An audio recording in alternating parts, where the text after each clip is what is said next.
আর জামতলায় mic নিয়ে বসে রয়েছে, 10 টাকা দিয়েছে, বলছে আল্লাহ তুমি তার জান্নাতের মালিক করে দাও। ওরে বাবা, একটা জান্নাত মানে 10 পৃথিবীর সমান। আল্লাহ কবে তুই 10 টাকায় ও জান্নাত দিতে বলি, কোন আন্দাজে এইটা তোর অন্য কিছু দরকার, এইটা জবাব দিয়ে তারপরে যাবে। সভাপতি মাইন্ড করেন না, কিন্তু কথা সত্য। মানে ওই যে একজন হোটেলে গেছে, যাওয়ার পরে ওই অনেকেই হোটেলে যেয়ে কিন্তু বিপদে পড়ে যায়। টয়লেটে যে আমাদের আদ্দিন হাসপাতালে টয়লেটে সব কমোড বানাইছে। কি বানাইছে? কমোড। যারা আদ্দিনে যান তারা জানেন, গ্রামের মানুষ এই কমোডে হাত দিয়ে হয় না ওতে সিঁড়ে ভিজে দিয়ে হয়, এইটাই জানেন।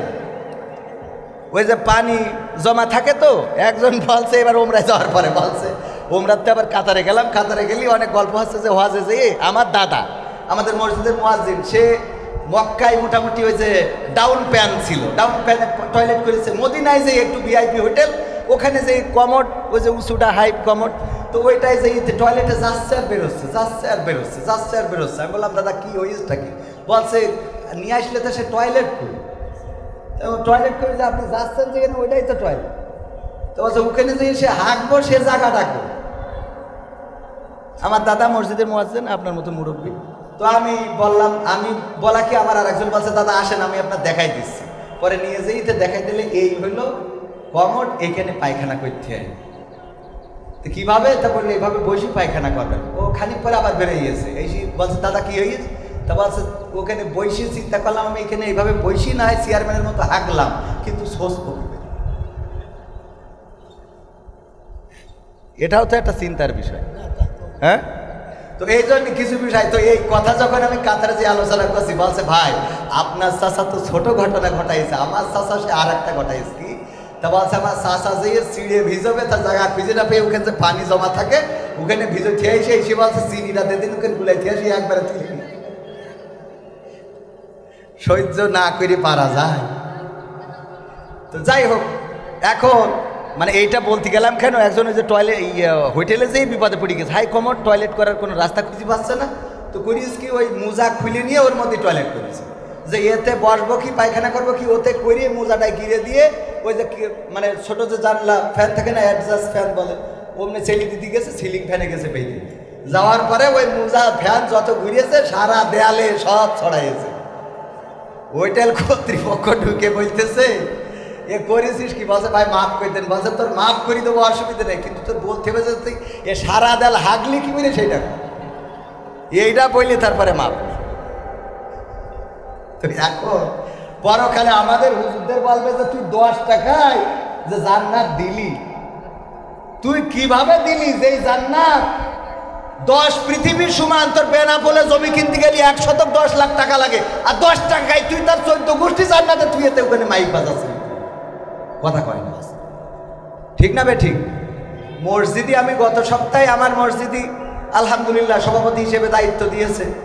আমি বললাম যে ভাই আপনাদের পায়ে হাত রেখে বলছি 2 টাকার নোট আর নিয়ে আসবেন, 2 টাকার নোট আর নিয়ে আসবেন না। 2 টাকার নোট আপনার ফকিরও নেয় না। আল্লাহর কি এত গরিব মনে করেন আপনি? কথা কয় না। আল্লাহর কি বিশাল টাকা পড়ে গেছে আপনার ওই 2 টাকা লাগবে? আমি বলছি যে এই মাহফিল মসজিদের সভাপতি, আমি যেই জায়গায় থেকে যাবো ওই জায়গায় আমি আছি, তাও 2 টাকার নোট মসজিদে চলবে। কথা বোঝেননি?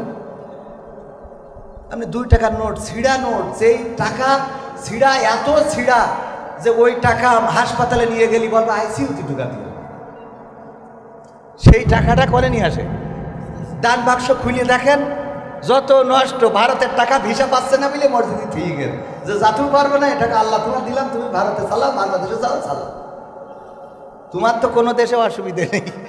মানে ওরও বুদ্ধি আছে, আল্লাহ তোমার তো কোনো দেশে অসুবিধে নেই, তাই এখন যেহেতু ঢুকতে পারছি না তো দান বাক্স দিলাম, তুমি ভারতে চালাই নিও, মোদির কাছে পাঠাই দিও।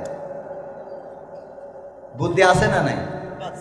আহা, এই মানুষ, এই মানসিকতা আমাদের, এই মানসিকতাগুলো পরিবর্তনের দরকার আছে না নাই? আলোচনায় আসি। ওগো আমার ভাইয়েরা, কলিজার টুকরা ইমানদারেরা, আমার মা বোনদের জন্য বলছিলাম তরকারিতে একটু ঝোল বাড়িয়ে দেন, একটু পানি বেশি করে দিয়ে প্রতিবেশীকে দেন, প্রতিবেশী খুশি হয়ে যাবে, ওই প্রতিবেশী আপনার জন্য দোয়া করবে। ও আল্লাহ, এখনকার মা বোনেরা প্রতিবেশীদের দেবে কি? প্রতিবেশীদের যদি হয় তাহলে স্বামীর কয় তুমি বিদেশ যেতে পারো না, তোমার বিদেশ যাওয়ার খবর নেই, তুমি যদি বিদেশ না যাও তা আমি বলে দিলাম আমি 1 মাসের মধ্যে বাপের বাড়ি চলে যাব। ও কন্যার সাথে আল্লাহ বিয়ে দিয়েছে, ওর বউ টাকা তুলে বেড়া বলে তো মার্কেট করে নিয়ে আসে।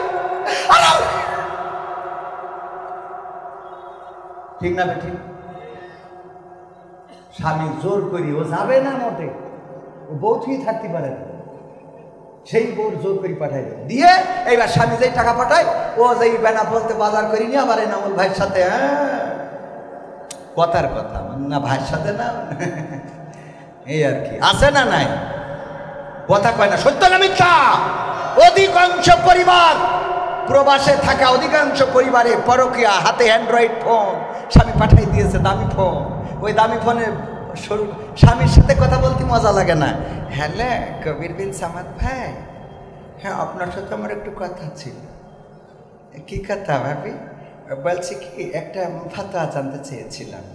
হ্যাঁ রে ফতোয়া, শয়তান তোরে এত ফতোয়া জানি লাভ কি? নামাজ পড়বি, রোজা করবি, রান্না করবি, স্বামী খাওয়াবি, সন্তান ব্যাস হয়ে গেল, এত ফতোয়া তোর দরকার কথা কয় না? আছে না নাই? আছে মানে কি আমি কি মিছে কথা বলছি? আমাকে কাছে ফোন দেয় না তাই মনে করছে? আমার স্বামী মরে গেছে, আমি মরে গেছে আমি কি করবো? আমার বিয়ে করা হয়ে গেছে, দুটো পয়সা হয়ে গেছে। বলছে না বুঝলি বলছেন ফোন দিইনি, আমি একটা কারণে ফোন দিয়েছি। কি? তা আমার স্বামী বেঁচে থাকতে আমি প্রায়ই বলতাম তোমার মরণ করে না কেন আল্লাহ? মরো না কেন? এত লোকের কাছে আজরাইল আসে, তোমার কাছে আসে না কেন? কুত্তার এই বাড়ি এই জন্য। তো এই স্বামী আমার কয়দিন আগে মারা গেছে। এখন আমি একেবারে সত্য বলছি, এই অবশ্যই সে মহিলা শোনে, বলতেছে আমি দুশ্চিন্তায় আছি, আমি কষ্ট পাচ্ছি এই জন্যে যে আমি আমার এই স্বামীকে বলতাম যে মরো না কেন আল্লাহ তোমার মরণ, কারণ সে ছিল অসুস্থ, এই জন্য আমি প্রায় বিরক্ত হয়ে যেতাম, আর বলতাম মারা যাও না কেন, মরো না কেন, তুমি তোমারে আল্লাহ নেয় না কেন, তোমারে আল্লাহ উঠাই নেয় না কেন, তোমারে নিক না হয় আমারে নিক, যারে হয় আল্লাহ একজনটা নিয়ে নিক। তো আল্লাহ তারে তুলে নিয়েছে। এখন আমার মনে হয় কি আমার দুয়ার কারণেই কি মারা গেল, নাকি তার হায়াত শেষ হয়েছে তাই মারা গেল? না আমি কি এটা বলার মতো এখনো সেই এলেম আমার আছে? এ তো আমার বলা মানে আমার অবস্থা হইলো ওই যে চাষের বেড়া খুঁজেতে দৌড় দিতে হবে যে কোন দিকে বের হবে, ঠিক না বে ঠিক? আমি বললাম আমার বোন, আপনার স্বামীকে আপনি অভিশাপ দিতেন, মারা যায় না কেন, মরে না কেন, আল্লাহ তুলে নেয় না কেন, আজরাইলকে পাঠায় না কেন? এটা বলার কারণে মারা গেল নাকি তার হায়াত ফুরিয়ে গেল এই কারণে মারা গেল, এইটা আমি বলতে পারবো না। কিন্তু আমি এতটুকু বলতে পারি, বিশ্বনবী বলেছেন নারীরা অধিকাংশ জাহান্নামী। আর জাহান্নামে যাওয়ার বড় কারণ কয়টা? দুইটা। কয়টা? দুইটা। এক নম্বর কারণ হলো নারীরা তাদের স্বামীদের নাশুকুরি করে, স্বামীদের প্রতি কৃতজ্ঞতা পোষণ করে না। আর দুই নম্বর কারণ হলো তারা বেশি বেশি কি করে? অভিশাপ দেয়। কি সাপ? জাত সাপ না, ধোড়া সাপ না, কালাস সাপ না, গোখরা সাপ না, তারা বেশি বেশি অভিশাপ দেয়। কি সাপ? কি সাপ? অভিশাপ দেয়। এই অভিশাপ দেওয়ার কারণে অধিকাংশ নারীরা জাহান্নামী। ওগো আমার বোন, আপনি আপনার স্বামীকে যে অভিশাপ দিয়েছেন, এই অভিশাপের কারণে আপনার স্বামী মারা গেল নাকি হায়াত শেষ হয়ে গেল এটা বলতে পারবো না, কিন্তু এটা বলতে পারি বিশ্বনবী জাহান্নামে যাওয়ার যে কারণ বর্ণনা করেছেন সেই কারণের মধ্যে আপনিও পড়ে গিয়েছেন। আপনিও কি পড়ে গিয়েছেন? আমার মা বোনেরা, স্বামীদের সাথে এমন আচরণ করা যাবে? আল্লাহর নবীর স্ত্রীরা কেমন আচরণ করতেন? আম্মা আয়েশা রাদিয়াল্লাহু তাআলা আনহা বিশ্ব নবীকে গোসল করাচ্ছেন, পানি ঢেলেছেন মাথার উপরে, পানি গড়িয়ে যায়, ওই পানির মধ্যে রক্তের মতো কি যেন বিশ্ব নবী দেখলেন। বললেন ও আয়েশা, পানির মধ্যে রক্তের মতো কি যেন দেখা যায়, পানিতে যেন রক্ত ভেসে যাচ্ছে দেখছি। আল্লাহর নবীর স্ত্রী আম্মা আয়েশা রাদিয়াল্লাহু তাআলা আনহা বললেন, ওগো নবী গো, আপনি যখন গোসলের জন্য চৌকিটার উপরে বসেছিলেন, আমার অসতর্কতার কারণে আমার পায়ের একটা আঙ্গুল চৌকির তলায় পড়েছে এবং সেই আঙ্গুলটা ফেটে রক্ত বের হয়েছে। সেই রক্তটা ওই পানিতে গড়িয়ে গড়িয়ে যায়। আল্লাহর নবী তাড়াতাড়ি করে উঠলেন, তারপরে চৌকিটা সরিয়ে নিলেন।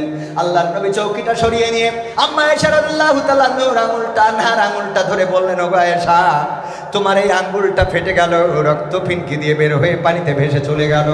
একটা বারের জন্য তুমি উহ করলে না, আহ করলে না, একটা বারের জন্য তুমি আমারে উঠতেও বললে না, সরতেও বললে না। আল্লাহর নবীর স্ত্রী আয়েশা রাদিয়াল্লাহু তাআলা আনহা বললেন, ওগো নবী, এটা তো আমার একটা পায়ের আঙ্গুল মাত্র, যেটা চৌকির তলায় পড়েছে। যদি আয়েশার কলিজাটা চৌকির তলায় পড়ে যেত আর সেই কলিজা ফেটে যদি রক্ত ফিনকি দিয়ে বের হয়ে যেত, তাও আমি আয়েশা একটা বারের জন্য বলতাম না, বিশ্ব নবী ওঠেন, আপনার চৌকির তলায় আমার কলিজাটা পড়ে ফেটে গেছে। কেমন স্ত্রী হতে হবে, স্বামীর সাথে কেমন আচরণ করার লাগবে। আল্লাহ নবীর কন্যা বিশ্ব নবীর কাছে এসে বললেন, ওগো বিশ্ব নবী, আমার স্বামীকে খুঁজে পাচ্ছি না, আলীকে খুঁজে পাচ্ছি না, কোথায় যেন গিয়েছে, কোথাও পায় না। আল্লাহর নবী বললেন, কেন পাও না? কি এমন আচরণ করেছো তার সাথে? কোন কারণে বাড়ি ছেড়েছে?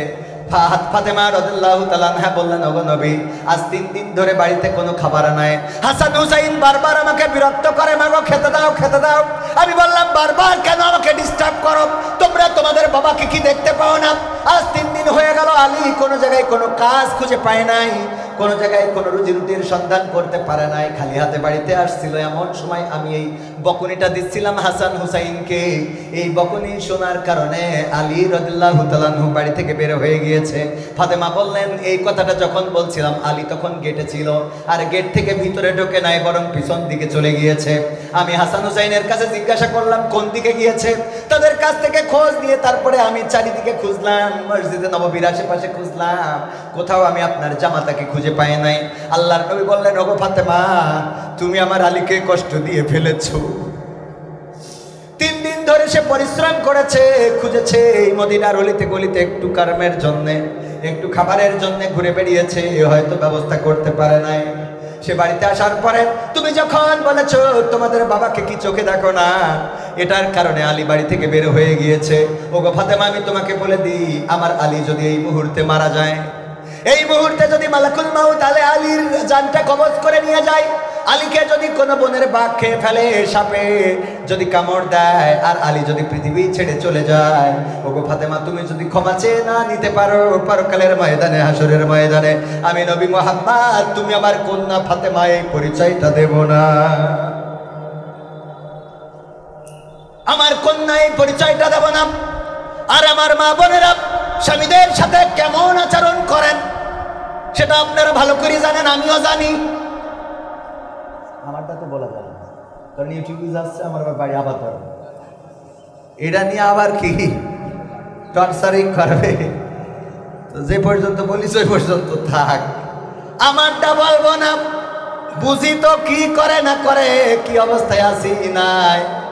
ঈদের বাজার করা লাগবে, টাকা থাক না থাক, ঈদের বাজার করে দিই, সবার জন্য সব পোশাকের ব্যবস্থা করে দিই, তারপরেও মন ভরে না। 2টা 3টা করে 3 পিস শাড়ি, সায়া, ব্লাউজ সব বানানোর পরেও একটু হাতে কাটা হলে ভালো হইতো, মানে যাই দেন তৃপ্তি ভরবে না, এরকম আছে না নাই? যত যাই করেন তৃপ্তি ভরে, এমন আছে না নাই? তৃপ্তি ভরে না। আমাদের এক হুজুর বললো, ভাই আমার স্ত্রী যাই কিনে দিই পছন্দ হয় না, ওর খালি পছন্দ হয় বাইরের তা। বলে, এনামুল হাসান বিন নূর মাদ্রাসা করেছে, এইটা সুন্দর, তোমারটা ভালো না। এনামুল হাসান বিন নূর বোর যে বুরকাটা কিনেছে ওইটা সুন্দর, তুমি যা কিনেছো ওটা পরা যায় না। উনার বোর 3 পিসটা ভালো, শাড়িটা ভালো, সব এইটা পরের তা পছন্দ হয়। এই জন্য আমি বুদ্ধি করে একটা দামি শাড়ি কিনে নিয়ে গেলাম, নিয়ে যেয়ে আমি ডাইনিং টেবিলের পরে রাখলাম। রাত্রি রেখে বললাম, স্ত্রী খাবার দাও। শাড়িটা রাখার পরে স্ত্রী খালি আড়শো কি তাকায়, শাড়িটা কার, শাড়িটা কার। ও তো না জানা পর্যন্ত মনের মধ্যে কি, মানে ও তো জানতেই হবে। সিসি ক্যামেরা আর কি, তার থেকে আমার মা বোনদের ক্যামেরা ভালো। বাবু ঘটনাটা ঘটিকে শুনেছিস? ও না তো। আল্লাহ এখনো শুনিসনি? ও আল্লাহ, তুই কি তুই কনে ছিলি? কে কি আল্লাহ? ওই আব্দুলির আব্বাস জুতো চুরি হয়ে গিয়ে মসজিদ, মানে এমন ভাবে উপস্থাপন করবে যে ওর জন্য মানে বাংলাদেশ ফিলিস্তিনি রূপ নিয়েছে। ঠিক না ভাই? ঠিক শুনে ও আমার ভাইয়েরা, শাড়িটা রাখার পরে বারবার তাকায়, এক ফাঁকে জিজ্ঞাসা করে বসলো, শাড়িটা কার? ওই হুজুর বলতেছে, শাড়িটা এনামুল হাসান বিন নূর কিনেছে তার বোর জন্য। বসে দেখো কত সুন্দর রং, কালারটা কত সুন্দর, শাড়ির পায়টা কত সুন্দর, আর তুমি যা খেলা থাকি তোমার সাথে আমার আব্বা বিয়ে দিয়ে আমার জীবনটা আছে না, কিছু কলেই না, কিন্তু কলেই না। আমি বলি তোমার সংসার করছি, অন্য লোক হলে ঝাঁটা দিয়ে বিদায় করে চলে যেত। আমার মাঝে মাঝে মনে হয় এই কথার জন্যই তাড়াতাড়ি আরো দুটো বিয়ে করি, তোর বাইরে থাকে কিনা দেখ। সাহস পাচ্ছি না, কারণ এখন তো বিপদ শুধু একদিকে না, আগে তো গলা খাইত, তারা কোনো অন্য জায়গায় কেটে বাড়ি নিয়ে যায়, ঠিক না ভাই? ঠিক, এজন্য ভয় আছে না নাই? আপনি খবরদার এই বয়সে রিস্ক নেবেন, খবরদার, নিষেধ করে খেলাম। আমরা তো শক্তি আছে, হয়তো প্রতিহত করতে পারবো। কি হবে বেঁচে থেকে? ও সঙ্গীত শোনাইতে হবে না দুই একটা? হ্যাঁ, আমার একবার পোস্টারে দিয়া যে কি যেন বিশেষ আকর্ষণ, আবার এনে কয় তৃতীয় বক্তা, মানে আমার তো জ্বালা শেষ নেই। একবার বক্তা, একবার শিল্পী, একবার ওয়াইজিন, একবার নাট্যকার, একবার তার 7-17 এই নিয়ে সমালোচনাও আছে। যাক, অসুবিধা নেই, যা থাকে থাক, আমরা আমাদের কাজ চালাই নেবো ইনশাল্লাহ। আমাদের কর্ম কার জন্যে? আল্লাহর জন্য। আর কার জন্যে? আবার কয় আল্লাহর জন্য। আল্লাহর জন্য আর টাকার জন্য। কিসের জন্যে? কথা কয় ও, এটা কতি লজ্জা করতে। হুজুর মনে করেন টাকা ছাড়াই কে নিয়েছে, কিন্তু আমার টাকা দিয়ে মনির খানের মতো গান গাইতে পারবেন না। কথা কয় আমার টাকা দিয়ে স্টেজে ওই যে যাত্রার প্যান্ডেলে যেয়ে বলতে পারবেন, সেনাপতি তুমি কোথায় বলা হবে। আমার দিয়ে ভালো কাজ করানো যাবে, টাকা দিয়ে ভালো কাজ করানো যাবে, টাকা দিয়ে খারাপ কাজ করানো যাবে না। তাহলে আমরা করি কার জন্যে? আল্লাহর জন্য। আর কার জন্যে? টাকার জন্য। কথা কয়, সত্যি কথা বলবেন তো অসুবিধা কি? আমি যদি বলি না সব আল্লাহর জন্য, তাহলে ডাইরেক্ট মিশে কথা। ও ডাইরেক্ট মিশে কথা কি পরকালে আবার পাঠান খাওয়ার দরকার আছে? করেছি তো এক অপরাধ, আবার যদি মিথ্যে বলি তো সমস্যা না। আমাদের পাল্লা মাদ্রাসা, মুকামতলা দাখিল মাদ্রাসা 12 তারিখই মাহফিল, 12 এপ্রিল। তো বলছে তুমি থাকবা, তুমি এই মাহফিলে দ্বিতীয় বক্তা হিসাবে, এবং পরিচালনাও তুমি করবা। আর মাহফিলে মোটামুটি বক্তাদের টাকা পয়সা যা লাগে তোমরা প্রাক্তন ছাত্ররা দিবা। আমি বললাম স্যার, আমি একটা মাহফিল করি মোটামুটি মানে নিই, তো এখন এই যে একটা মাহফিলি এখানে থাকছি মানেই তো মেলা টাকা দিয়ে ফেলালাম, তাই না? এটা মাইনাস করে 50,000 টাকা অলরেডি। হ্যাঁ, তা বলছে যে একটা কথা বলো যে এত যে টাকা নেও মাহফিলে, পরকালে কি হিসাব দিবা আল্লাহর কাছে, আল্লাহ যদি এটা ধরে? আমি বললাম হুজুর, আমি তো ভালো কোরআন হাদিস জানা লোক না, নাটক মাটক করা মানুষ। আমার হিসেব হইল এনামুল হাসান বিন নূর, পুরা তো মাওলানা, তারপরে দেলোয়ার হোসেন, এই আব্দুল্লাহ আল আমিন, আমির হামজা, তারপরে মিজানুর রহমান আজহারি, হাফিজুর রহমান সিদ্দিকী, এই তারেক মনোয়ার, এরা যদি জান্নাতে যায় তাহলে আমি টেনশন মুক্ত। কিন্তু উগে যদি আল্লাহ ধরি ফেলে, তা আমি কোনো কথা ছাড়াই আগে যাই জাহার নামে বসে থাকা ছাড়া রাস্তা, ঠিক কিনা? ওদের যদি ধরে তা আমার আর কোনো রাস্তা আছে?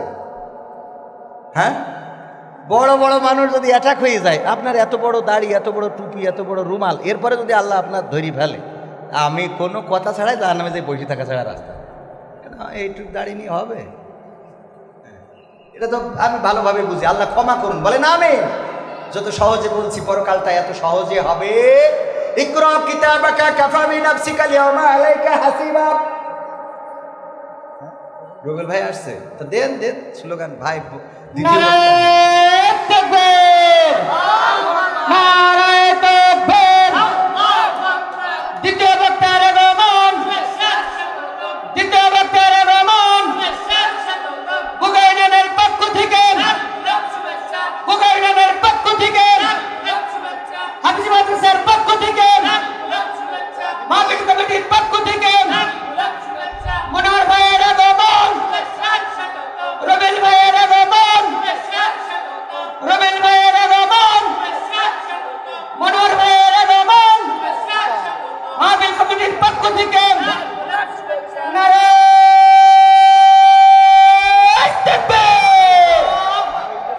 বলেন আলহামদুলিল্লাহ, বলেন আলহামদুলিল্লাহ। শুক্রিয়া কার? 1500 টাকা পাওয়া গেছে। 1500 টাকা পাওয়া গেছে, মাদ্রাসায় দিয়ে দেন, লাগবে না বলেই তো পড়ি, ঠিক না? টাকা 1500 পাওয়া গেছে, এই কথা বললি আর এখন কারো দেওয়া হবে? বলার দরকার ছিল যে টাকা হারানো কারো যদি যেয়ে থাকে আমাদের কাছে ডকুমেন্ট দেবেন যে কয় টাকা দিয়ে দেবেন, বাজে 15 টাকা তো ওয়ারেস মেলা পাওয়া যাবে না।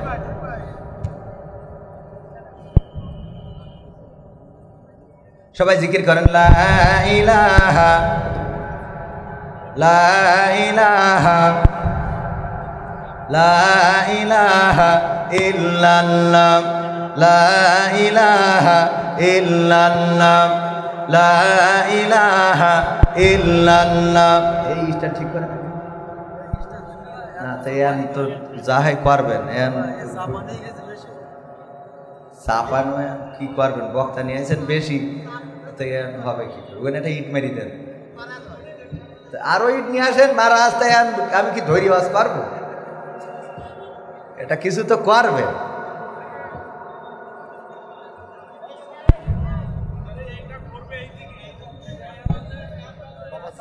হ্যাঁ সামনে দেন, সামনে আগায় দেন। হ্যাঁ আদায় তো একবার দ্বিতীয় বক্তা করবে একটু না, দুইবার চাইলে তো মানুষ সামনে না দিলি আমার তো আমার আগে যেতে হবে। হ্যাঁ মাইক্রোফোন দেন, আরো আরো সামনে নিয়ে আসেন। তা আমার একটু সামনে না দিলে আমি কথা বলে জুত পাবার না। আচ্ছা তা আমি আগায় নিচ্ছি এই টেবিলটা।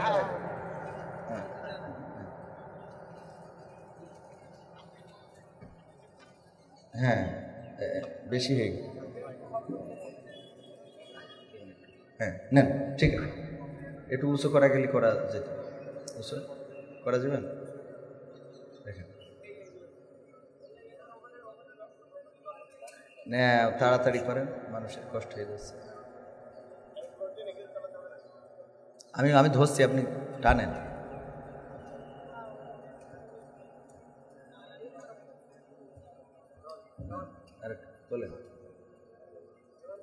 এটা আল্লাহ বুঝ করবে না, কিন্তু এই মাসে দান করলে 70 গুণ, শুধু না 70 থেকে 700 গুণ পর্যন্ত। কত? সুবহানাল্লাহ বলবেন না? ওগো আমার ভাইয়েরাম, আলোচনায় ফিরে আসি। যেই কথা বলছিলাম, প্রতিবেশীকে যদি একটু ঝোল বাড়িয়ে দিয়ে কিছু তরকারি দেন, প্রতিবেশী খুশি হয়ে যাবে। কিন্তু এখনকার সময় সেটা তো নয়। এখনকার যেটা, সেটা হলো প্রতিবেশীর যদি উন্নতি হয়, পাশের বাড়ির মহিলার মাথায় কাজ করে। যদি ভাইয়ের উন্নতি হয়, আপর ভাই বউয়ের কাজ করে। তোমার ছোট ভাই এত কিছু করে, তুমি করো না কেন, পারো না কেন? কত রকম নির্যাতন, নিষ্পেষণ, টর্চার। ওই যে শাড়ির উদাহরণ দিচ্ছিলাম, মনে আছে না? নাই হুজুর বলল যে এই শাড়িটা কিনেছে নামুল হাসান বিন নূর তার স্ত্রীর জন্য। দেখো কত সুন্দর রং, কত সুন্দর কালার, কত সুন্দর এই শাড়ির পাল্টা, কত সুন্দর ডিজাইন। এই শাড়ি তোমার নজরে কোনোদিন পড়ে নাই, কারণ তোমার পছন্দ ভালো না। বলল দেখো, তোমার যদি এই শাড়িটা পছন্দ হয় তাইলে তুমি এটা নাও। এনামুল হাসান বিন নূর আমার আত্মীয় মানুষ, বন্ধু মানুষ, আমি তারে বুঝাই দিবা না, এই শাড়িটা তুমি নাও। বউ ওই শাড়িটা নিয়ে খুবই খুশি। ওরে আল্লাহ, খুব ভালো একটা শাড়ি পাইছি, খুব খুশি। রাত্রে শোয়ার সময় ওই হুজুর জিজ্ঞাসা করতেছে, ওগো আমার স্ত্রী, শাড়িটা তোমার পছন্দ হয়েছে কিনা? বললো অনেকদিন পরে একটা মনের মতো জিনিস পাইছি। এটা তো তুমি পছন্দ করো নাই, কারণ তোমার নজর ভালো না। তোমার তো দুইটা চোখ দেয় না, আল্লাহ দিয়েছে মারবে, যে এটা দিয়ে ভালো কিছু তোমার চোখে পড়ে না। আমাদের এনামুল হাসান বিন নূর কিনার কারণে এই শাড়িটা এত সুন্দর, এত সুন্দর পাড়, এত সুন্দর সুতা, এত সুন্দর রং, এত সুন্দর ডিজাইন, আমার খুব পছন্দ হয়েছে। স্বামী বলতেছে, আমার স্ত্রী গো, তোমারে আমি কত ভালোবাসি। সেইটা প্রমাণ করার জন্যে আজকে আমি একটু এই সলসাতুরির আশ্রয় নিয়েছি। ওগো আমার স্ত্রী, আজকে যদি মারা যায় তাইলে আর মনের কথাটা বলা হবে না। তোমারে মনের কথাটা বলে ঘুমাতে চায়। সেটা হলো আমি আমার টাকা দিয়ে নিজে পছন্দ করে তোমার জন্য নিজ হাতে এই শাড়িটা কিনে এনেছি। স্ত্রী বলতেছে, সত্যি সত্যি তুমি কিনেছো? বলছে, আমি কিনেছি তোমার জন্য, খুব পছন্দ করি। বলছে, তাহলে এর রং থাকবে না, তাহলে ওর কি খুশি করা সম্ভব? বলেন। স্বামীর প্রতি নাশুকরি করে জাহান্নামে যাওয়ার কারণ। স্বামীর প্রতি নাশুকরি করে স্বামীর প্রতি কৃতজ্ঞ না, স্বামী যেটা খাওয়ায় তাতে সন্তুষ্ট না, স্বামী যেটা পড়ায় তাতে সন্তুষ্ট না, স্বামী যেটা দেয় তাতে সন্তুষ্ট না, স্বামী যেটা তার জন্য করে তাতে সন্তুষ্ট না, এমন যদি কোনো নারী থেকে থাকেন, ওই পরকালের ময়দানে জাহান্নামে যাওয়ার কারণের মধ্যে অন্যতম বড় কারণ 1 নম্বর। আর 2 নম্বর কারণ হলো বেশি বেশি অভিশাপ যারা দেয়। বেশি বেশি অভিশাপ দিলে আল্লাহ রাব্বুল আলামিনের নবী বলেছেন এটা তার জাহান্নামে যাওয়ার জন্য মেজর কারণ, বড় কারণ। সুতরাং মা বোনেরা আমার, স্বামীর প্রতি কৃতজ্ঞ থাকতে হবে। আর ওই যে কি করা যাবে না, অভিশাপ দেওয়া মনে থাকবে। পুরুষরা বলছে হুজুর ওয়াজটা খুব কাজে লেগেছে, আর মা বোনেরা বলছে এসে খালি আমাদের গুতোই। তা পুরুষরা এসে যে রাত 12টার সময় কষা এক কান নিয়েতে পিটির পরে ভাঙে, এটা কি ডাক আছে না নাই? নারীদেরকে নির্যাতন করে কারণে অকারণে। যৌতুকের জন্য বাবার বাড়িতে পাঠিয়ে দেয় ইফতারি নিয়ে আসো। ঈদের বাজার, ঈদের সময় যদি শ্বশুর নতুন জামা কাপড় না কিনে দেয়, গোলমাল আছে না নাই? ঈদের বাজার করে দিতে হবে, ইফতারি কিনে পাঠাতে হবে। আমাদের এই জেলার থেকে অন্য জেলায় এই প্রচলনটা খুব বেশি। প্রতিটা রমজান মাসে ইফতারি কিনে পাঠানো লাগে জামাইয়ের বাড়িতে। যদি না পাঠায় মেয়ের উপরে নির্যাতন করে, নিষ্পেষণ করে, এমনকি গায়ে পেট্রোল ঢেলে, ডিজেল ঢেলে, কেরোসিন ঢেলে আগুন ধরিয়ে দেয়, নির্যাতন নিষ্পেষণ করে দুনিয়া থেকে বিদায় করে দেয়। এমন অনেক স্বামী আছে, এমন অনেক কুলাঙ্গার আছে, এমন পরিবার যারা এই পরিবারগুলো আল্লাহ রাব্বুল আলামিন বিচারের কাঠগড়ায় দাঁড় করাবে। আর নিরীহ এই স্ত্রীদের সাথে অন্যায় আচরণ করার কারণে আল্লাহর নবী বলেছেন তাদের জন্য জাহান্নাম ফায়সাল্লাহ হয়ে যাবে। বলেন নাউযুবিল্লাহ। স্ত্রীকে বিনা কারণে মারা যাবে না, তুচ্ছ কারণে তার সাথে গোলমাল করা যাবে না। যে স্ত্রী প্রতিদিন আপনার মশারিটা টানিয়ে দেয়, যে স্ত্রী প্রতিদিন আপনার কয়েলটা ধরিয়ে দেয়, যে স্ত্রী প্রতিদিন আপনার রান্না করে খাওয়ায়, ওই স্ত্রী যেদিন অসুখ হয়েছে, একটু কি রান্নাঘরে যে রান্না করা যায় না? যায় না? কথা কয় না। এগুলো অনেকে হাসতে, হ্যাঁ না আমি তো রান্নাঘরের কাজে বাটাম টানলি তারপরে জাতি পারবো। স্ত্রীর রান্নায় সহযোগিতা করেছেন কে? বিশ্ব নবী সাল্লাল্লাহু আলাইহি সাল্লামের 10টা রোমান্টিক সুন্নাতের মধ্যে অন্যতম হলো স্ত্রী যেই পাত্রে পানি পান করবে ওই পাত্রে পানি পান করা, এটাও রাসূলের সুন্নাহ। সুবহানাল্লাহ। একই গ্লাস থাকবে, দুইজনের কি একই গ্লাস থাকবে, তবে স্ত্রীদের গ্লাসে স্বামীরা খাতি পারবে, কিন্তু স্বামীদের গ্লাসে স্ত্রীরা খাতি পারবে। কথা কয় না। পারবে কিন্তু পারবে না, পারবে কিন্তু পারবে। কারণ কি? কারণ হলো ওই যে আমাদের আকিস কলেজের স্কুলের এক ইংরেজি টিচার ছিল, ও বলছে বরিশালে বাড়ি, বলছে আমার চাচা বিয়ে করলো, সমবয়সী বিয়ে করার পরে আমার চাচি ওর ঠোঁটে কিস করতে দেয় না। কি করতে দেয় না? কিস করতে দেয় না। তো এই ভাইপো সমবয়সী বললো যে তোর চাচির তো বিয়ে করে আনার পরে খুব লসে আছে। কেন? ঠোঁটের সাথে ঠোঁট একদম এইটা দিলেই তো বলছে আমি কি চাষির বলবো? বলছে তা বলা যায়, এটা তো হারাম কিছু না। হারাম চাষার ঠোঁটে কিস করবে এটাই তো ঠিক এবং এটাই শুনবে। তো এখন বলতেছে এটা যেহেতু হারাম কিছু না। আবার হারাম মানে কি? সেদিন আমাদের ওই যে শরীফুল ভাই বগুড়ার ফতোয়া দিয়েছে যে যদি স্ত্রীর নিচের ঠোঁটে কিস করতে পারে তাইলে তার একটা কবুল হজের সোয়াব হয়ে যাবে। তা আমি বলছি খামাখা নিবন্ধন করলাম, কি দেখি বাড়ি তো আমার রয়েছে, হজের নিবন্ধন করে ফেলেছি এই বছর। আমি বললাম এই ফতোয়াটা শুনলাম তা নিবন্ধন করার পরে। বোঝেননি? রোমান্টিকতা ইসলামে আছে না নাই? কথা কয় না, আছে না নাই? আল্লাহ বললেন স্ত্রীরা তোমাদের ক্ষেতস্বরূপ, তোমরা যেভাবে ইচ্ছা তোমাদের স্ত্রীদের কাছে গমন করো। বিশ্বনবী বললেন ওগো সাহাবীরা শুনে নাও, তোমরা যদি তোমাদের স্ত্রীদের সাথে মিলিত হও তাহলে আল্লাহ রাব্বুল আলামিন তোমাদের আমল নামায় সওয়াব দিয়ে দেন। সাহাবীরা বলল আল্লাহ রাসূল এটা তো একটা লজ্জাজনক কথা যে স্ত্রীর সাথে আমরা সঙ্গম করলে আল্লাহ সওয়াব দিবেন।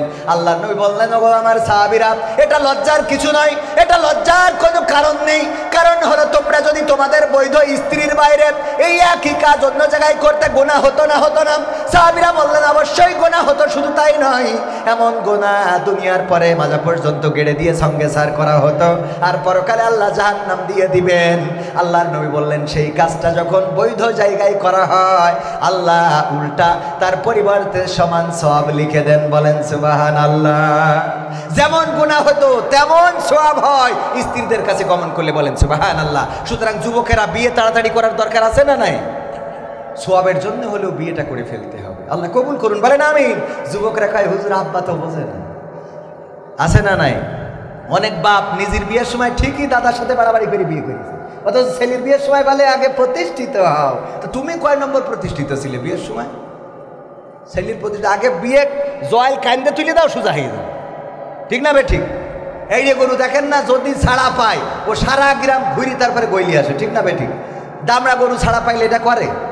তা আপনার এড়িয়ে একটু ওই যে চুলির কাটিং দিয়েছে, কুত্তা কাটিং সোজা করতে পারছেন না, এমন কাটিং দিয়েছে দেখি শয়তানও কয় তোর আল্লাহ শয়তান আমার বানাইস কি দেখি, তোর বানালেই তো হতো, আছে না নাই? কথা কয় না। আরে রোজার মাসে গদখালিতে আমার আল্লাহর ওলিরা, বেশি বলবো না, বললি কবে আবার আমাকে কাটি করতেছে, কথা কয় না, করিস না, করে না। ধর্ষণ শুধু না, গণধর্ষণ। কি ধর্ষণ? গদখালিতে যা ফুল বাগানে যার একটু,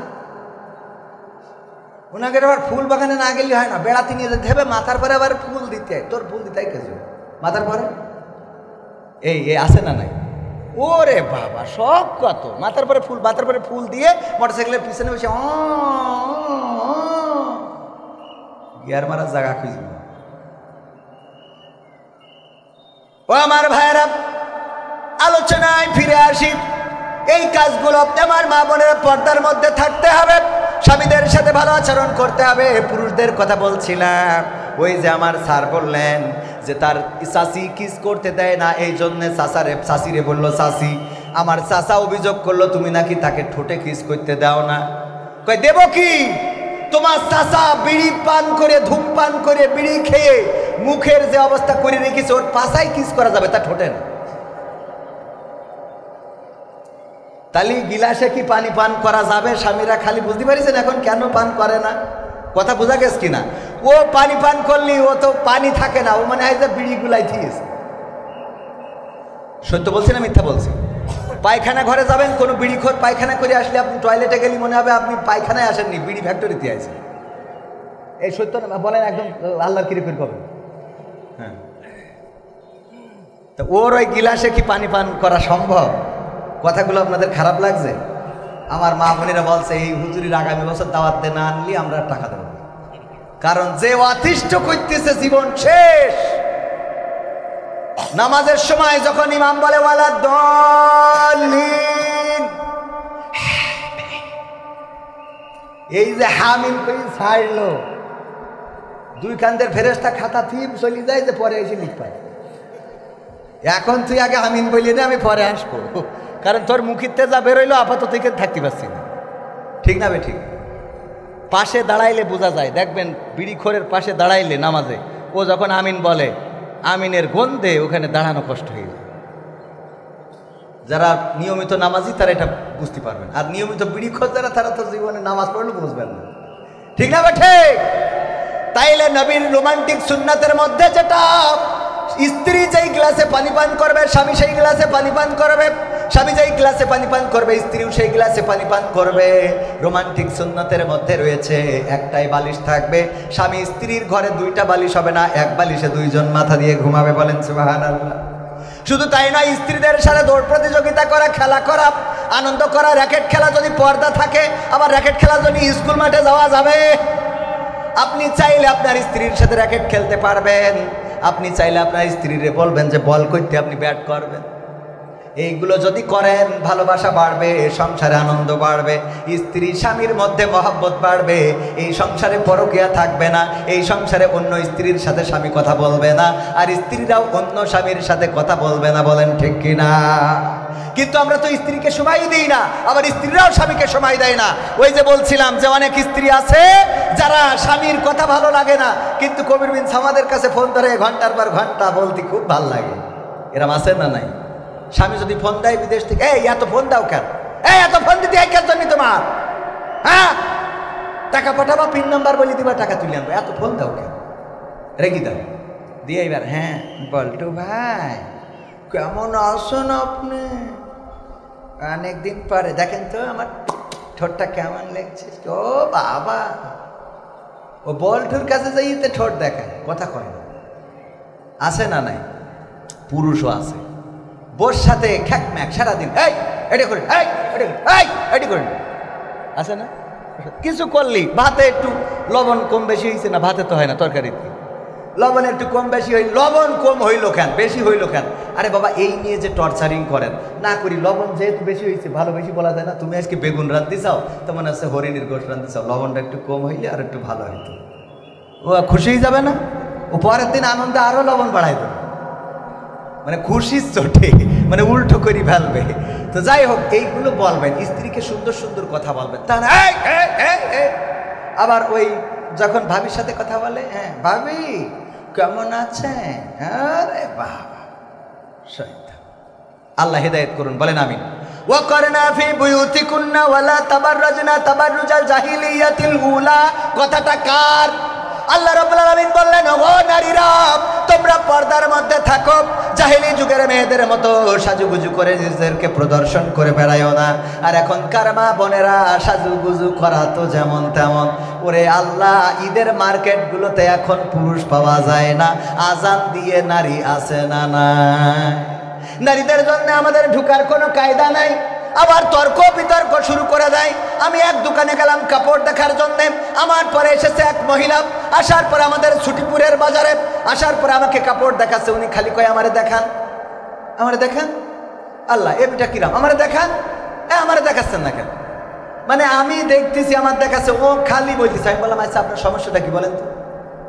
আমার দেখাবে না? উনি দেখাবে আপনার, আমি কাস্টমার আগে এসেছি, আগে আমার দেবে, তারপরে আপনার দেখাবে, তারপরে আপনার দেখাবে, আমিও কাস্টমার, আমারও দেখাবে, আপনারও দেখাবে, একসাথে দেখাবে। ওরে বাবা, ওরে আমি তো হুজুর মানুষ, মানে হুজুর মানুষ না হলে মানে মেরি বসতাম, কারণ হুজুর মানুষ মারলি তো আবার পরের বউ মেরিছে, কিন্তু মারিছি যে কেন সেটাও তো শুনতে হবে, কথা কয় না। আমার সাথে শুরু করে দিয়েছে, মনে আছে আমি ওর বাড়ি হলো। এই অবস্থা নারীদের, এদের পরকালে কি হবে? আল্লাহ বলল, পর্দার মধ্যে থাকো, জাহিলি যুগের মেয়েদের মতো সাজুগুজু করে নিজেদেরকে প্রদর্শন করে বেড়ায়ও না।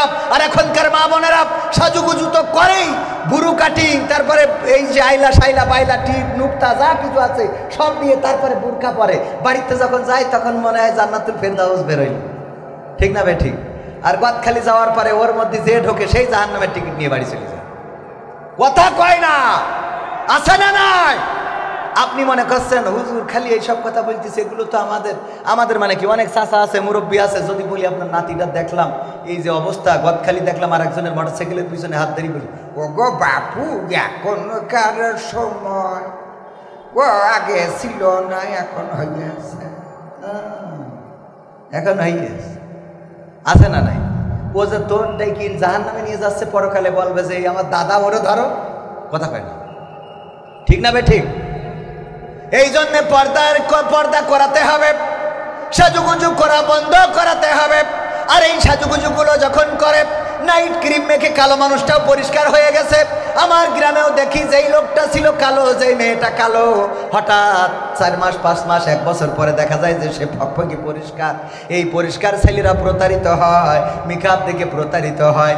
এইগুলো দেখে বলে আমি ওরে ছাড়া বাঁচবো না। আর বিয়ের পরে বিপদে পড়ে যাই, 1 গোসলের পরে এইবার গান গায়, আমি পারি না আর পারি না, আমি কেন মরি না, আজরাইল কি চিনে না আমারে গো, আমি পারি না আর পারি না।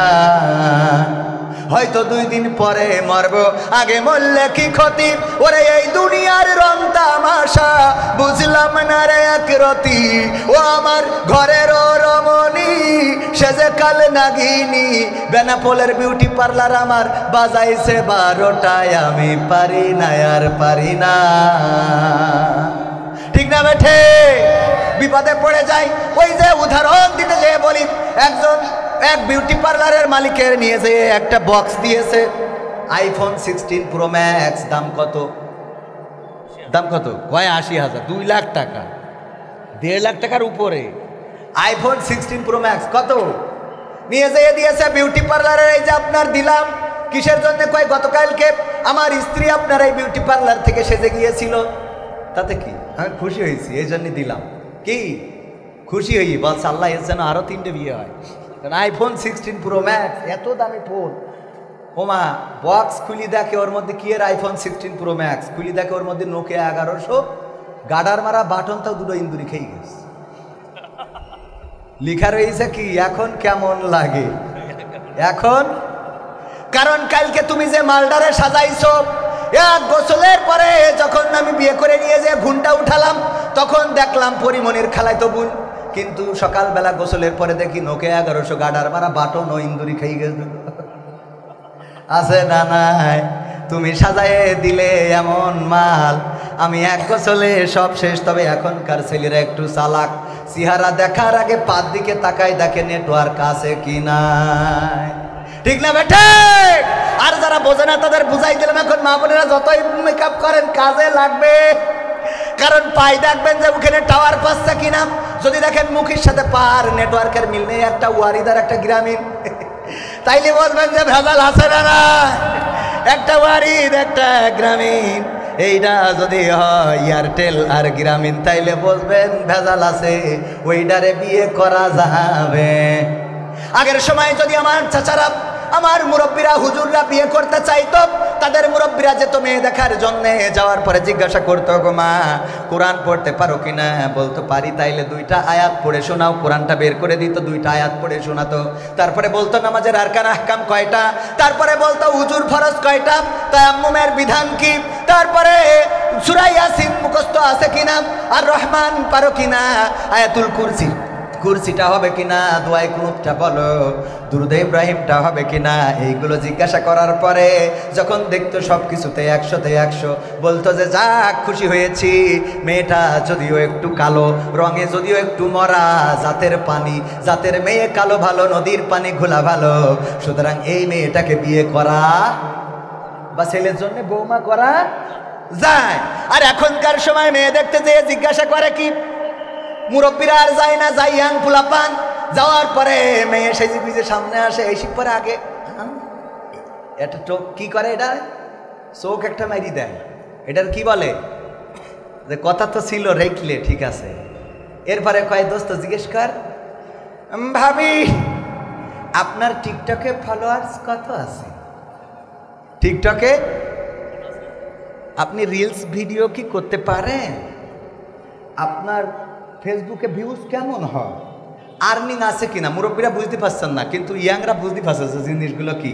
আপনি কাপল ভুলাক করতে পারবেন কিনা? কাপল ভুলাক বোঝেন তো? স্বামী দাঁড়ায় থাকবে পিছনে কোথায়, আর স্ত্রী আসবে ক্যামেরার সামনে, হাই গাইস সবাই কেমন আছো, আমি না বলে আজকে লাইভে চলে এসেছি, তোমরা মাইন্ড করবা না, আমার কথা শুনতে পেলে তোমরা একটু আমাকে কমেন্ট করে জানাও। তোমাদের বলেছিলাম আমি কিন্তু আমার শুভ কাজটা সেরে নিয়েছি। আমার পাগলটা পিছনে দাঁড়িয়ে, এই হাই বলো, ও পিছনে বলে হ্যাঁ, ওই যে আমার পাগলটা দাঁড়ানো, হ্যাঁ। ও মা, কবির বিন সামাদ জয়েন করেছে, হাই কবির বিন সামাদ। এটার কি ফ্লাইং কিস আছে না নাই? এইগুলো করে জাহান্নামের রাস্তা ক্লিয়ার করে নিচ্ছে, জাহান্নামের দিকে ধাবিত হচ্ছে। আমার মা বোনেরা, আমাদের মা বোনদের মেয়েরা, আমাদের যারা দাদা আছেন তাদের নাতিরা, যারা বাবা আছেন তাদের সন্তানেরা এই অন্যায়গুলো অপরাধগুলো করছে, আর আপনি দেখেন না, শাসন করেন না, কন্ট্রোল করেন না। আপনার মেয়ে কার সাথে গদখালিতে যায়, কোন ইজি বাইকে চড়ে যায়, ওইখানে যাওয়ার পরে ওই যে 380 ডিগ্রিতে ঘুরে লাইট ঘরে আর মোবাইল ঘরে নাচ করে, আর চারিদিক থেকে ভিডিওগুলো ধারণ করে, ওইগুলো অনলাইনে দিয়ে দেয়। এই অনলাইনে দেওয়ার কারণে আপনার মেয়েকে দেখার পরে, ওই নাচ দেখার পরে যখন কোনো যুবক ভুল পথে চলে গেল, খারাপ পথে হাঁটলো, এটার জন্যও আপনার আমলনামায় গুনাহ লিপিবদ্ধ হবে। এই জন্য আল্লাহ রাব্বুল আলামিন কোরআনে বলেছেন, পরকালের ময়দানে বান্দারা বলবে, আল্লাহ আমার জীবনে তো এত গুনাহ ছিল না, এত গুনাহ আমার আমলনামায় কেমনে আসলো? তখন ওই আল্লাহ রাব্বুল আলামিন তাদেরকে বলবে, ওগো বান্দা শুনে নাও, তুমি এমন কাজ করেছিলে যেই কাজের গুনাহটা চলমান ছিল, তুমি তো করো নাই, কিন্তু তোমার সন্তান করেছে, তোমার সন্তানের দেখা দেখি আরো অনেকেই অন্যায় জড়িয়ে পড়েছে, ওদের গুনাহগুলো একটু একটু করে তোমার আমলনামায় এসে যোগ হয়েছে। অপরদিকে যারা ভালো কাজ করবে সেই লোকগুলোও বলবে, আল্লাহ আমি তো এত সওয়াব করি না, এত সওয়াব কেমনে আসলো আমার আমলনামায়? আমার জীবনে তো হজ নাই, আমার জীবনে তো হাফেজে কোরআন আমি ছিলাম না, আমি এত কোরআন পড়ি নাই, কোরআন তো পড়তেই পারি নাই, কি করে আমার আমলনামায় এত সওয়াব? আল্লাহ রাব্বুল আলামিন বলবেন, তুমি যে মাদ্রাসা গোগা ইউনিয়ন দারুস সালাম হাফেজিয়া নুরানিয়া ও কওমিয়া মাদ্রাসার যে মাহফিল হয়েছিল, ওই মাহফিলের মাধ্যমে টাকা দান করেছিলে, কোরআনের হাফেজদের জন্য পাগড়ি কিনে দিয়েছিলে, তাদের টুপি কিনে দিয়েছিলে, তাদের বোর্ডিংয়ের ব্যবস্থা করেছিলে, লজিংয়ের ব্যবস্থা করেছিলে, টিফিন বাক্সে করে খাবার দিয়েছিলে। ওরা যখন কোরআনের হাফেজ হয়েছে, ওই কোরআনের হাফেজ হওয়ার কারণে তোমার আমল নামায় হাফেজে কোরআনের সওয়াবটা আমি আল্লাহ লিখে দিয়েছি। বলেন সুবহানাল্লাহ। তাইলে আমরা কোন কাজটা করব? ওই 380 ডিগ্রিতে নাচবো নাকি কোরআনের মাদ্রাসার সাথে সম্পর্ক রাখবো?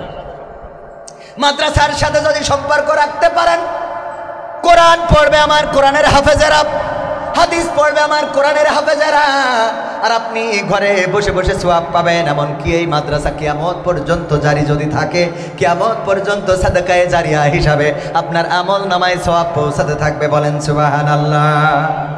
এই জন্য কোরআনের সাথে সম্পর্ক রাখার দরকার আছে না নাই? কোরআনের সাথে সম্পর্ক রাখবো। কোরআন আছে যেখানে আমরা আছি। কোরআনের সাথে যারা করবে দ্বন্দ্ব, তাদের সাথে কবু হবে না আপোষ। হবে যদি বলে কোরআনের রাজনীতি নেই, যারা বলবে ওরা যদি আমাদের দলের লোক হয় মানা যাবে।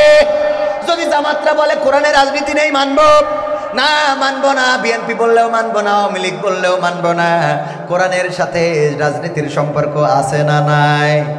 কোরআনের সাথে যারা করবে দ্বন্দ্ব, তাদের সাথে কবু হবে না আপোষ। কোরআনের সাথে যারা করবে দ্বন্দ্ব, তাদের সাথে কবু হবে না আপোষ। জেল জুলুম হলেও হবে, জেল জুলুম হলেও হবে, বিবেকের কাছে তবু রব নির্দোষ। আমার রবের কাছে রব নির্দোষ, মহান প্রভুর কাছে রব নির্দোষ।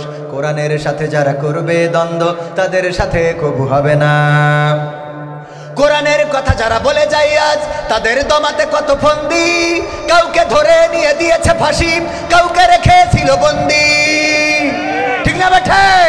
কোরআনের কথা যারা বলে যায় আজ, তাদের দমাতে কত ফন্দি। কাউকে ধরে নিয়ে দিয়েছে ফাঁসি, কাউকে রেখেছিল বন্দি। হক কথা বললেই জ্বলে যায় গা, কোরআনের কথা সইতে পারে না। হক কথা বললেই জ্বলে যায় গা, কোরআনের কথা সইতে পারে না। জানি না তাদের আমাদের পরে কেন এত আক্রোশ। ঠিক না বেঠে? নারায়ে তাকবীর। আল কোরআনের আলো, আল কোরআনের আলো, নারায়ে তাকবীর। কোরআনের সাথে যারা করবে দ্বন্দ্ব, তাদের সাথে কবু হবে না। কোরআনের কথায় আজ বলতে গেলে আসছে বাধা কত ভাবে। কোরআন প্রেমিকেরা হাতে রেখে হাত সামলে এগিয়ে যাবে। ঠিক না বেঠে? কোরআনের কথায় আজ বলতে গেলে আসছে বাধা কত ভাবে। কোরআন প্রেমিকেরা হাতে রেখে হাত সামনে এগিয়ে যাবে। হক কথা বলতে করি না কো ভয়, জীবনের বিনিময়ে আনব বিজয়। হক কথা বলতে করি না কো ভয়, জীবনের বিনিময়ে আনব বিজয়। বুকে আছে শক্তি, অন্তরে আছে সাহস। আছে না নাই? জেল জুলুম হলেও হবে, জেল জুলুম হলেও হবে, বিবেকের কাছে তবু রব নির্দোষ। আমার রবের কাছে রব নির্দোষ, মহান প্রভুর কাছে রব নির্দোষ। কোরআনের সাথে যারা করবে দ্বন্দ্ব, তাদের সাথে কবু হবে না। আপোষ করা যাবে? কিন্তু আমাদের সমস্যা হলো, বলবো কোরআন পড়তে ভালো লাগে, কোরআন শুনতে ভালো লাগে, কোরআন জানতে ভালো লাগে, কোরআন মানতে ভালো লাগে না। ঠিক না বেঠে? কোরআন পড়তে ভালো লাগে, কোরআন শুনতে ভালো লাগে, কোরআন জানতে ভালো লাগে, কোরআন মানতে ভালো লাগে না। নামাজেতে পড়লে কোরআন মনটা শীতল হয়, কারির তেলাওয়াত শুনিলে প্রাণ জুড়িয়ে যায়।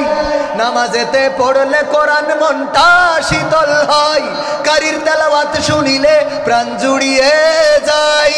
সেই কোরআনের ব্যাখ্যা দিলে কলিজাতে আগুন জ্বলে, সেই কোরআনের ব্যাখ্যা দিলে অন্তরেতে আগুন জ্বলে, বিরোধিতাও চলে কেন তা জানি না। কোরআন পড়তে ভালো লাগে, কোরআন শুনতে ভালো লাগে, কোরআন জানতে ভালো লাগে, কোরআন মানতে ভালো লাগে। কোরআন পড়ে দেখতাম ওরা শুরু করতো দিন, তারাই আবার চাইতো না দেশে কোরআনের আইন। ঠিক না ঠিক? কোরআন পড়ে দেখতাম ওরা কারা, আল্লাহর ওলিরা। কোরআন পড়ে দেখতাম ওরা শুরু করে দিন, তারাই আবার চাইতো না দেশে কোরআনের আইন। এটা যে কেমন নীতি, তাই তো এ দুর্গতি করছে মোদের ক্ষতি কেন তা বুঝি না। কোরআন পড়তে ভালো লাগে, কোরআন শুনতে ভালো লাগে, কোরআন জানতে ভালো লাগে, কোরআন মানতে ভালো লাগে। কোরআন বুকে চুমু খাওয়ার লোকের নাই অভাব, সেই কোরআনের বিরোধিতা আবু জাহেলের স্বভাব। চুমু খাওয়ার লোকের নাই অভাব, সেই কোরআনের বিরোধিতা আবু লাহাবের স্বভাব। মানবা সুবিধা মতো তাই এই বুকে ক্ষত, মানবা সুবিধা মতো তাই এই বুকে ক্ষত, দেখলে এমন কিছু সইতে পারি না। কোরআন পড়তে ভালো লাগে, কোরআন শুনতে ভালো লাগে, কোরআন জানতে ভালো লাগে, কোরআন মানতে ভালো লাগে। এমন আল্লাহর ওলি আছে না নাই যারা কোরআন পড়তো, সকালবেলা কোরআন পড়ে দিনের শুরু করত, আগে যাই নামাজ খুঁজত, তারপরে নামাজ আদায় করত, তারপরে কোরআন পড়ত, তারপরে দিনের শুরু করত। এমন আল্লাহর ওলি পরহেজগার বান্দা, তাদেরকেও এই দেশের মানুষ চিনল না রে। ঠিক না বেঠে? চিনতে কি পেরেছে? যদি চিনতে পারতো তাহলে কি দাদার দেশে যাওয়া লাগতো? আবার দাদার দেশ অভিযোগ করে আমাদের দেশে নাকি সংখ্যালঘু নির্যাতন হচ্ছে। এই আমেরিকার ওই যে গোয়েন্দা প্রধান এসেছে, তার দিয়ে বলা হয়েছে যে বাংলাদেশে সে আতঙ্কিত যে বাংলাদেশে সংখ্যালঘু নির্যাতন আসছে, বলেছে না? আমি বললাম এই বাংলাদেশে আমরা একটু রিসার্চ করি, গবেষণা করি, আসেন আমার সাথে আপনারাও গবেষণা করেন। 5 তারিখের পরে আপনার এলাকায় যত হিন্দু আছে, এই হিন্দুদের কোনো মন্দিরে, কোনো বাড়িতে, কোনো জমিতে কি আঘাত করা হয়েছে? কোনো হিন্দুর কি দেশ ছাড়া লেগেছে? না, লাগে নাই। প্রথমে দেশ ছাড়তে হয়েছে 1 নম্বর আল্লাহর ওলি যিনি এই বাংলাদেশে, যিনি ওলিয়া উলিয়ার পর্যায়ে পৌঁছে গেছিলেন, জনাব যার পরিবার এসেছিল ইসলাম প্রচারের জন্য। বঙ্গবন্ধুর সুযোগ্য কন্যা 560টি মসজিদ বানাইছে আল্লাহর ওলি শেখ হাসিনা হাফিজাহুল্লাহ। ঠিক না বেঠে? এর মতো আল্লাহর ওলি একজন আছে। তাহলে প্রথম দেশ ছেড়েছে আল্লাহর ওলি, সে মুসলমান না হিন্দু? সংখ্যাগরিষ্ঠ না সংখ্যালঘু? সংখ্যাগরিষ্ঠ। 2 নম্বর আল্লাহর ওলি হযরত মাওলানা শামীম উসমান রাহিমাহুল্লাহ। ঠিক না বেঠে? এমন কোন রাত নাই 80 রাকাত 90 রাকাত তাহাজ্জুদের নামাজ না পড়ি ঘুমায়, যা আমি আমার সারা জীবনে নেই। আপনি পড়েছেন? এমন কোন রাত নাই, আর আমরা মাসেও পড়ি না, কথা কয় না। তাহলে ওর মতো পরহেজগার কি আর আছে? এই আল্লাহর ওলি সংখ্যালঘু না সংখ্যাগরিষ্ঠ? 3 নম্বর আউলিয়া জনাব দরবেশ হাফিজাহুল্লাহ সালমান এফ রহমান। দাড়ি এত বড় দেখলি মনে হয় শহীদ মতিউর রহমান নিজামী মনে হয় আবার ফিরে এসেছে, কথা কয় না। এত বড় দাড়ি দেখে মনে হয় জামাতের আমির। এই লোকটার আমরা ধরলাম তো ধরলাম, সে নৌকায় চড়লো, চড়ার পরেও ধরা খাওয়ার পরে এবার বলছে ও আমার দরদি, আগে জানলে তোর ভাঙা নৌকায় চড়তাম না। ঠিক না বেঠে? ভাঙা নৌকায় চড়তাম না, আর এই বিপদে পড়তাম না। ওরে বর্ডারেতে খাইলাম ধরা, বিসিটাও তো পাইলাম না। আগে জানলে তোর ভাঙা নৌকায় চড়তাম না। ঠিক না বেঠে? এই দরবেশ সালমান এফ রহমান দরবেশ বাবা, তারও আমরা দেশ ছাড়া করার জন্য সে চলে যাচ্ছিল, ধরে তার রিমান্ডে নিলাম, নির্যাতন করলাম। সে সংখ্যালঘু না সংখ্যাগরিষ্ঠ? কথা কয় না, সংখ্যাগরিষ্ঠ। তারপরে 4 নম্বর আউলিয়া ওবায়দুল কাদের হাফিজাহুল্লাহ।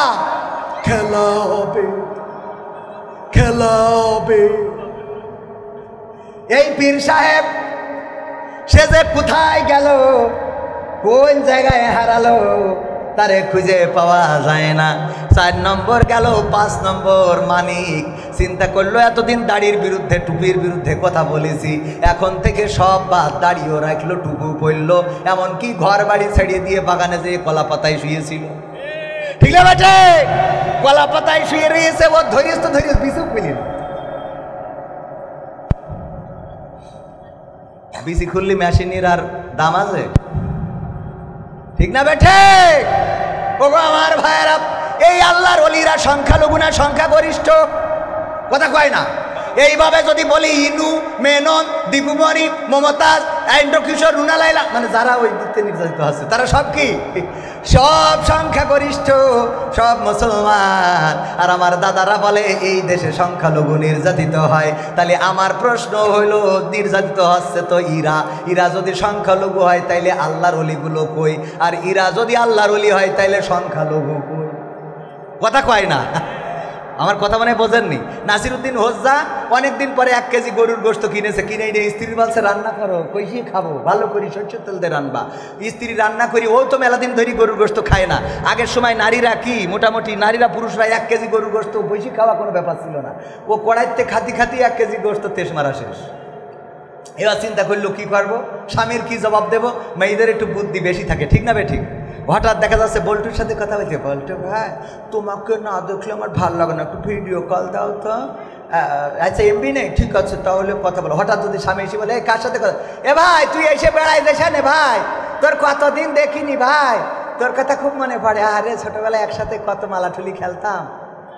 একদম সাথে সাথে ভলিউম চেঞ্জ, চ্যানেল আলাদা। কথা কয় না। বিটিভিতে ছিল, সাথে সাথে স্টার জলসা, অথবা স্টার জলসায় ছিল, সাথে সাথে বিটিভি। কথা কয় না। এত মজা মজা করি কথা কইতে, হঠাৎ তুই তামারি ও বলি দেয়। আর ও বলে পরে আবার ফোন দিয়ে কয় বুঝতে পারিলি? কয় হ্যাঁ বুঝলাম যে ও বাড়ি চলে গেছে। ও রে বাবা, সব জানে পাগল। এমনি কি অ্যাক্সিডেন্ট করেছি? ওটা গবেষণা করতে করতে পড়ে গেছি কালকে। আল্লাহ মাফ করুন, বলে না আমি। ওগো আমার ভাইয়েরা, তাইলে নাসিরউদ্দিন হোজ্জা কি কিনে এনেছে? গোশ রান্না করো, কইসি খাবো, গেছে গোসল করার জন্য। গোসল করে সেই স্ত্রীকে বলতেছে, স্ত্রী নিয়ে আসো গোশত কোথায়? স্ত্রী তো খাইতে খাইতে সব শেষ। চিন্তা করলো স্বামীরে কি বুঝ দেব, কি সান্ত্বনা দেব। বাড়ি ছিল একটা বিড়াল, রান্নাঘরের চুলার পাশে শুয়েছিল। ওইটারে ধরিয়ে গলায় দড়ি দিয়ে টানতে টানতে নিয়ে বলছে, তোমার কদিন করে বললাম যে এইটা বেনাফল ফেলাই দিয়ে আসো। বলছে কেন? কই যে 1 কেজি গোশত তুমি কিনে চাও, কত কষ্টের টাকার গোশ। আর এই বিড়ালটা স্ত্রী সত্যিই কি খেয়ে? তুমি আমার বিশ্বাস করো না? আমি বলে এই সংসার করবো না, আব্বার কাছে ফোন দেবো, আব্বা আমার নিয়ে যাও। ওরে বা, ওর সাথে সাথে আব্বা নিয়ে যাও। অপরাধ করবে আবার গলা উপরের লেভেলে থাকবে, মানে ওদের কাছে যায়। আমি আর কব না, মনের দুঃখের কথা থাকে, ক্যামেরায় ভিডিও আসছে। তো এখন এই যে অবস্থা, ইফতারি কিনে নিয়ে আসছি তো না বলেও পাচ্ছি না। ইফতারি কিনে নিয়ে আসছি, চুলায় লবণ বেশি হয়ে গেছে। আমি ইফতার করে বাড়ি ফিরেছি, বলছে ও চুলা খাওয়া যায়? তাই বলছে কেন? বলছে যে এই দেখো লবণ কেমন হয়ে গেছে। তাই আমি বলছি দোকান থেকে কিনে আনলাম, আমিও রোজা, তা ওখানে কি খেয়ে চেক করে নিয়ে আসবো? কথা কয় না। এখন বোর ঠিক রাখার জন্য রোজা ভেঙে আগে চুলা চেক করতে হবে, তা না হলে আমার মতো হুজুরেরও ইমান আমল ঠিক থাকবে না। কারণ রোজা থেকে এখন যদি বলি যে আমি চুলা লবণ হয়ে গেছে, তাও ঝাড়ি মারতেছি, কুশন দিই, তাহলে আবার ঝামেলা না। হুজুরকে তো ধৈর্য ধরতে হবে। তো তার জন্য কী কথা দেন, কি লিখে দেন তিনি? হুজুর 12টা, হ্যাঁ এই তো শেষ, আর 2 মিনিট আছে। তো 2 মিনিটের মধ্যে বলছি। তাহলে কি দাঁড়াইলো? নাসিরউদ্দিন হোজ্জার কাছে কি এনে দিয়েছে? বিড়াল। এইনি বলছে যে এই বিড়ালে সব খেয়ে ফেলেছে। নাসিরউদ্দিন হোজ্জা বলছে সত্যিই কি খেয়েছে? বলছে বিশ্বাস হচ্ছে না তোমার? বলছে না বিশ্বাস তো হয়। তো আচ্ছা ঠিক আছে, দাও ফেলাই দিয়ে আসি। বেনাপোলে নিয়ে যেয়ে অথবা গুগা বাজারে নিয়ে যেয়ে যে মিটারের পরে তুলে দিয়েছে, দিয়ে দেখে বিড়াল কাটাই 1 কেজি। কয় কেজি? আবার ওই বিড়াল বাড়ি এনেছে। এই স্ত্রীর বলছে সত্যিই কি বিড়ালে গোশত খেয়েছে? তুমি এখনো অবিশ্বাস করতে চাও? আমি রোজা রেখে মিথ্যে কথা বলছি তো? হ্যাঁ, গালাগালি আছে না নাই? বলছে যে না স্ত্রী তুমি মিথ্যা বলো না আমি জানি, কিন্তু আমার একটা দুঃখ, আমার একটা কষ্ট, এই বিড়ালটা গুগা বাজারে নিয়ে যে ওজন দিলাম, দেওয়ার পরে দেখি বিড়ালটা কাটাই কাটাই 1 কেজি। এখন আমার প্রশ্ন হলো এইটা যদি সেই বিড়াল হয় তাহলে আমার সে গোস্ত ডাকো, আর এইটা যদি সেই গোস্ত হয় তা আমার সে বিড়াল ডাকোই। কথা বোঝেননি? তা নির্যাতিত হচ্ছে এই দেশে শেখ হাসিনা, বঙ্গবন্ধু শেখ মুজিবুর নেই, এই ওবায়দুল কাদের, সালমান এফ রহমান, তারপরে কিনা হানিফ, তারপরে ইনু, মেনন, দীপুমণি, সালমান এফ রহমান, শাহজাহান চৌধুরী, তারপরে আর কিনা ব্যারিস্টার সুমন, আরাফাত, এইগুলো সব নুনুকাটা মুসলমান। দাদারা কয় হিন্দু নির্যাতিত হচ্ছে। আমার প্রশ্ন হলো ইরা বিড়াল হলি গোস্ত কই, আর ইরা গোস্ত হলি বিড়াল কই? মানে ইরা যদি মুসলমান হয় সংখ্যালঘু কই, আর ইরা যদি সংখ্যালঘু হয় তাহলে এতদিন ধরে জাগের আল্লাহওয়ালা পীর সাহেব মানেছি তারা কই? আর 5টা মিনিট নি। এমপিরা সব কোথায় গেল, মন্ত্রীরা সব কোথায় গেল, কোথায় কাদের কাকা? তাদের সারা দেশটা এখন লাগে ফাঁকা ফাঁকা।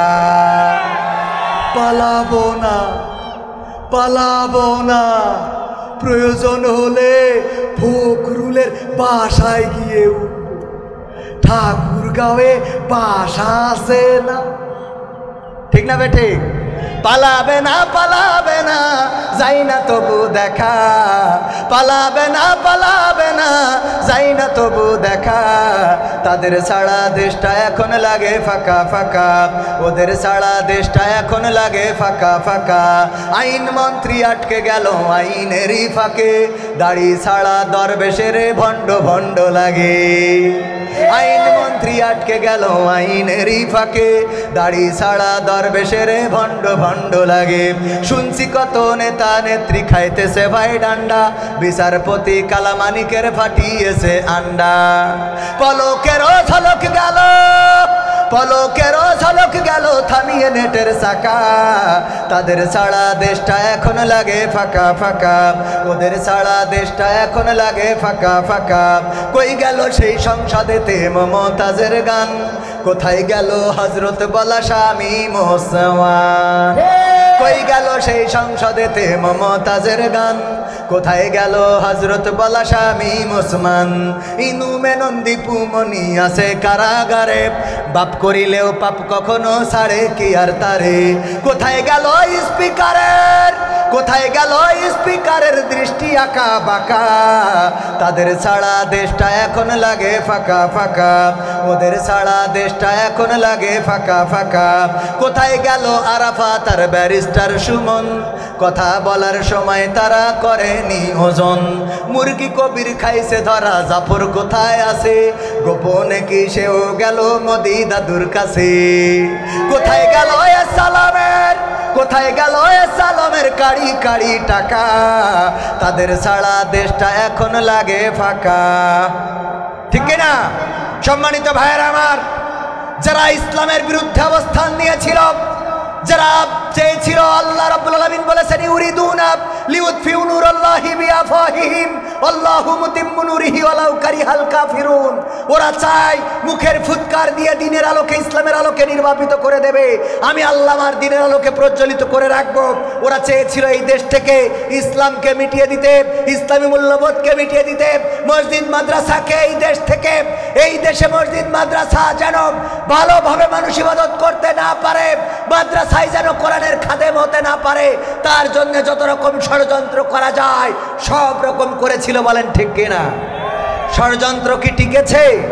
মসজিদ আছে, মাদ্রাসা আছে, আলেম আছে, ওলামা আছে, মামুনুল হক আছে, আমির হামজা আছে, কিন্তু যাদেরকে তারা নিঃশেষ করে দিতে চেয়েছিল তারা এই বাংলাদেশে নাই। বলেন ঠিক কিনা? এখনো যারা ইসলাম নিয়ে ষড়যন্ত্র করছে তাদেরকে স্পষ্ট করে দিতে চায়, অধ্যত্তকারীদের অবস্থান বাংলাদেশে হবে না। এই বাংলাদেশ রক্ত দিয়ে এনেছি, জীবন দিয়ে এনেছি, রক্ত দিয়ে এই দেশের স্বাধীনতা সার্বভৌমত্ব রাখবো। যারা মনে করে এই দেশের স্বাধীনতাকে বিপন্ন করবে, আল্লাহর কসম করে বলি তাদের স্বপ্ন পূরণ হবে না। এখন বাংলাদেশের মানুষ সিদ্ধান্ত নিয়েছে, সব দল দেখা শেষ, দাড়ি টুপির বাংলাদেশ, ঠিক না বেঠে? সব দল দেখা শেষ, সবাই বলেন সব দল দেখা শেষ, সব দল দেখা শেষ। এই কথা বললে যদি কেউ মনে করেন জামাতের কথা বলেছি, চরমনের কথা বলেছি, না, আমি বলবো যারা এই কোরআনের পক্ষে বলবে তারা যদি বিএনপির হয় আমরা তাদের লোক, তারা যদি আওয়ামী লীগের হয় আমরা তাদের লোক, তারা জাসদের বাসদের যদি হয় কোরআনের পক্ষে থাকলে আমরা তাদের লোক। কিন্তু জামাতে ইসলাম যদি কোরআনের বিপক্ষে দাঁড়িয়ে যায়, আল্লাহর কসম করে বলি এই জামাতের বিরুদ্ধে আমাদের আন্দোলন, ঠিক না বে ঠিক? সুতরাং ভুল বুঝার কোনো সুযোগ নেই। কোরআন আছে যেখানে, আমরা আছি সেখানে। আমরা আমাদের সব দেখেছি ইতিপূর্বে এই দেশে ইসলামের জন্যে, দেশের জন্যে, কোরআনের জন্যে রক্ত দিয়েছে মুসলমানেরা, মাদ্রাসার ছাত্ররা, আলেম ওলামারা, মসজিদের ইমামেরা, খতিবেরা, ইসলামী আন্দোলনের নেতা কর্মীরা। কোনো রাম বাম রক্ত দেয় নাই। সুতরাং এই দেশে রাম বামের পরিকল্পনা সফল হবে না।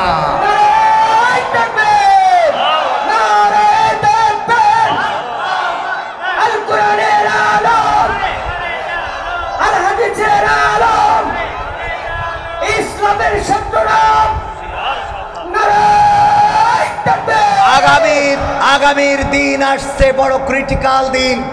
ষড়যন্ত্র চলছে, ছিনতাই লীগ, ডাকাত লীগ, ধর্ষণ লীগ, শ্রমিক লীগ, রিক্সাওয়ালা লীগ, আনসার লীগ, এক একটা নামে যে দাঁড়াচ্ছে রাজপথে। ইবতেদায়ীর শিক্ষক বহু বছর ধরে চাকরি করে, প্রতিষ্ঠানের নাম জানেন, দেখেছেন কিনা?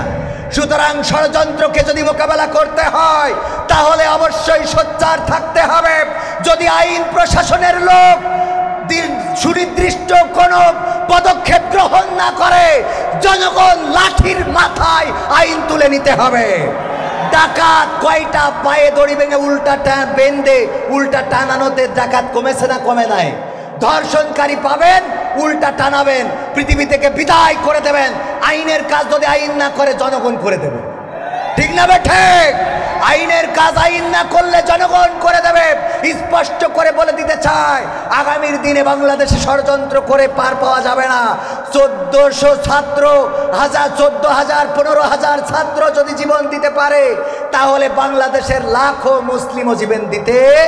সুতরাং দিনের ডাক যদি আসে, কোরআনের ডাক যদি আসে, আল্লাহর পথে জান মাল দিয়ে যদি সংগ্রাম করতে বলে, রাজপথে যদি নামতে বলে, বুকের রক্ত যদি ঢালতে হয়, সেই রক্তের সাগরে সাঁতার কেটে কেটে একটি রক্তাক্ত বিপ্লবী কালেমার পতাকা, কোরআনের পতাকা বাংলার জমিনে উড়াতে রাজি কারা কারা দেখতে চায়?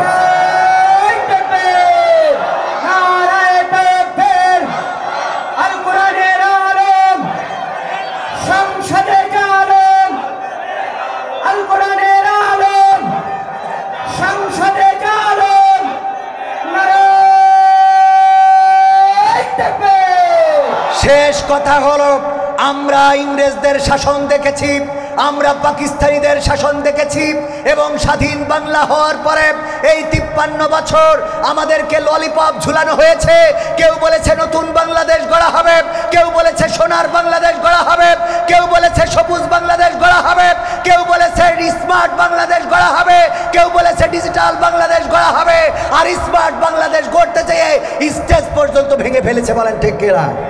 আমরা আর নতুন বাংলা দেখতে চাই না, সবুজ বাংলা দেখতে চাই না, সোনার বাংলা দেখতে চাই না, আমরা ডিজিটাল বাংলা দেখতে চাই না, স্মার্ট বাংলা দেখতে চাই না। আমাদের এখন সিদ্ধান্ত হলো আগামীতে কোরআনের বাংলা দেখতে চাই, আগামীতে আল্লাহর বাংলা দেখতে চাই, আগামীতে দ্বীনের বাংলা দেখতে চাই, আগামীতে দাড়ি টুপিদের বাংলা দেখতে চাই। আমরা স্বাধীন বাংলা, সোনার বাংলা, রূপালী বাংলাতে শান্তি পাই নাই, কোরআনের বাংলা দিয়ে দেখবো শান্তি আসে কি আসে না। আল্লাহ আমাদের সেই তৌফিক দান করুন।